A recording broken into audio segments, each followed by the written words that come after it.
a criminal who killed a girl in 1980 and arrested in 2020 and then sentenced to a life in prison after 40 years of killing a girl. So why the criminal was not sentenced to a life in prison in 1980s? How did he survive 40 years after killing a girl? We will understand this case in this video. So the story started from a 21 years old student named Helene Pruszynski, who was a student and working in a radio station as an intern, and she was a student in Wheaton College, Norton, and she was in town just for 2 weeks waiting for classes to resume. On 16 January 1980, she was on her way home after another exhausting day at radio station, and here is the news clip of 1980 that what actually happened to her on that day.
Helen's body was found in a field in Highlands Ranch in Colorado. Her arms tied behind her back. She had been stabbed to death.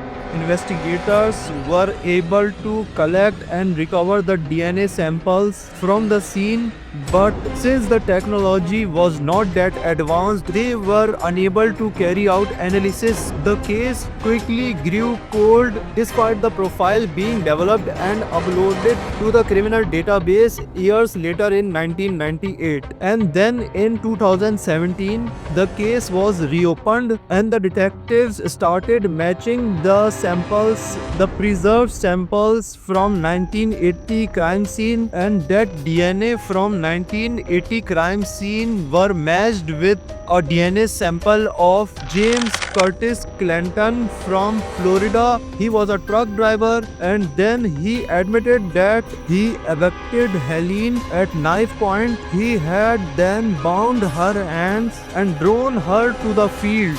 So you were saying, right before I turned this thing on, that it's 40 years ago, that you don't remember most of it, but you did not use the yellow Mustang, you used the green station wagon? Yes.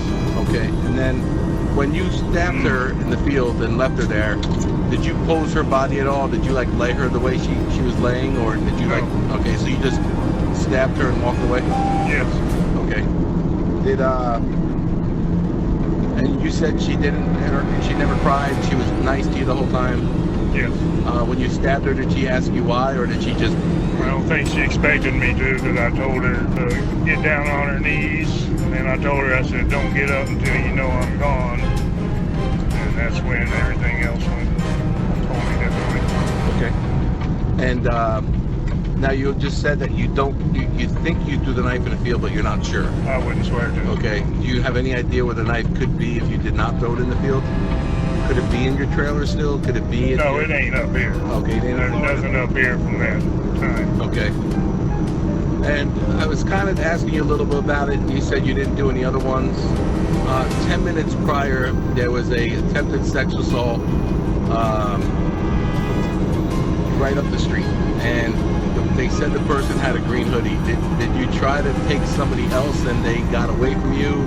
And then you went to Helene, and when I say attempted means, you try to grab her, she pulls away, and you're like, oh, I better get out of here.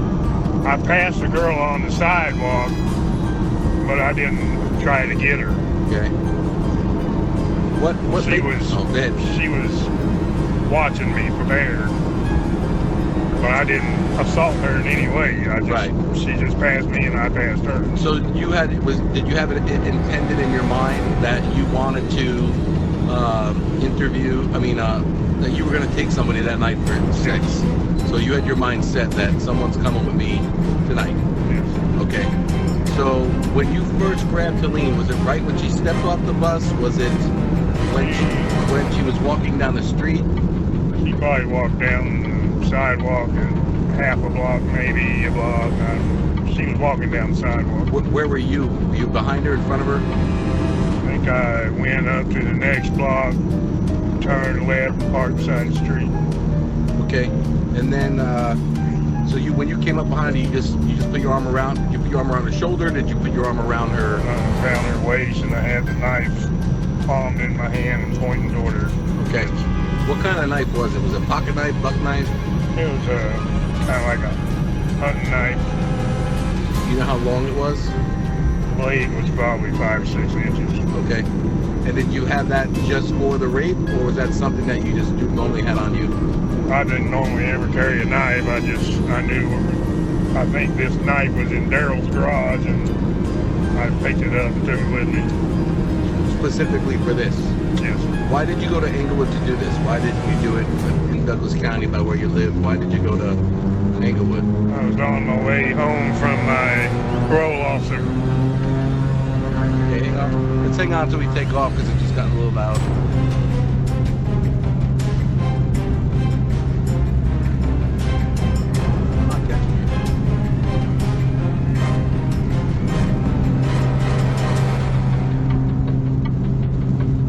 Something to drink, or I got some jerky. Yeah.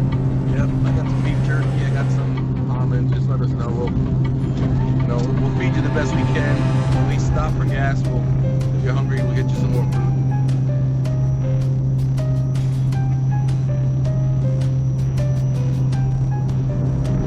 Okay, so you had worked. Oh no, you left your parole office. Where was your parole office located? Downtown Denver somewhere. So I don't remember, but it was downtown Denver. All right, and you left the parole office, but you had it in your mind that you were gonna kidnap someone for sex that night. I mean, yes or no? I don't want the words in your head. I don't think I had planned on it that night, but I had the knife in the car, so maybe I did. Maybe I don't think I was planning on it when not coming home from my parole officer. Right. What made Helene the right target? Fate. And then he killed her by stabbing her. In 2019, the 62 years old was charged first degree murder and second degree kidnapping, and in July 2020 he was sentenced to a life in prison at the age of 63 after 40 years of killing. And if you want to know the story of a killer who ate the mass of a person that he killed, and what he told to the investigation of the person that he killed on a mutual agreement, and what he told in investigation, find out in this video. And if you want to know these true crime stories, then just subscribe to the channel, then you will receive the notifications of true crime stories. I will meet you in the next video. Until then, goodbye.